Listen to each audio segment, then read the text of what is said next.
ဒီမှာလူရှိလားမသိအကိုရေဘောညီမကြီးလာလေဘာကိစ္စရှိလို့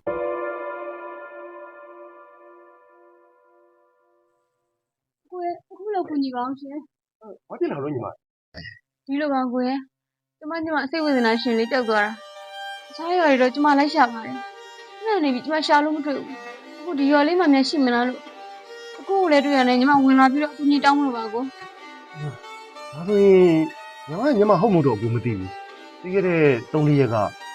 အခုတို့ရွာထိပ်ကတင်းချိုင်းကိုစိတ်ဝေဒနာနဲ့ညီမလေးတယောက်ရောက်လာတယ် ကျမညီမလေးမြန်ဖြစ်နေမလားမသိဘူးရှင် တရားစရာကောင်းတာတော့မဟုတ်ဘူးဒီလိုလုပ်ပါလားအကိုလမ်းညွှန်ပြမယ်လေညီမအောင်တစ်ချက်ညီမဟုတ်မဟုတ်ဖတ်ကြည့်လိုက်ပါဒီမှာ ဟုတ်ကဲ့အဲ့ဆိုကျမကိုလိုက်ပြပါတော့ကိုနော်ကျေးဇူးပါရှင်ကူညီပါအောင်နော်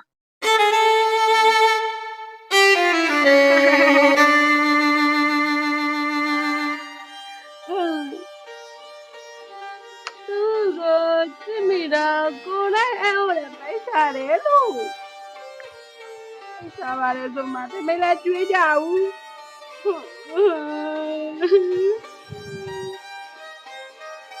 တိုင်ပြောမှာ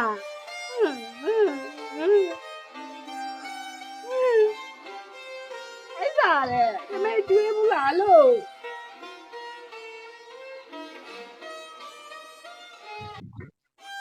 ညီမလေး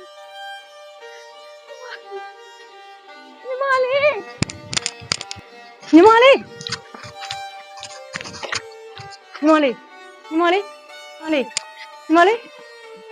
ညငါအခုမှရှာတွေ့ပြီနေပဲရောက်သွားနေရလဲလို့နေပဲရောက်သွားနေရလဲညီမလေးရဲ့ငါမရှာလိုက်ရတာနောက်ဆုံးတော့ညီမလေးကိုငါတွေ့ပြီညီမလေး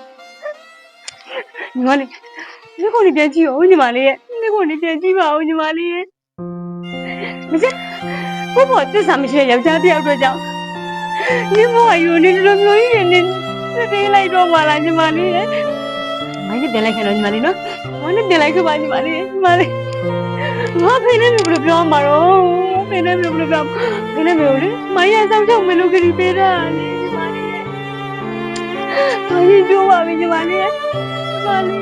လိမ့်ပါပါတယ်ညီမလေးလိမ့်ပါပါတယ်နော်မမနဲ့အရင်လိုမျိုးပြေလို့ရှိနေကြမယ်ညီမလေးရဲ့နော်လိမ့်ပါပါတယ်ညီမလေးပြန်လိုက်ခဲ့ပါညီမလေးကျေးဇူးလိုက်တာ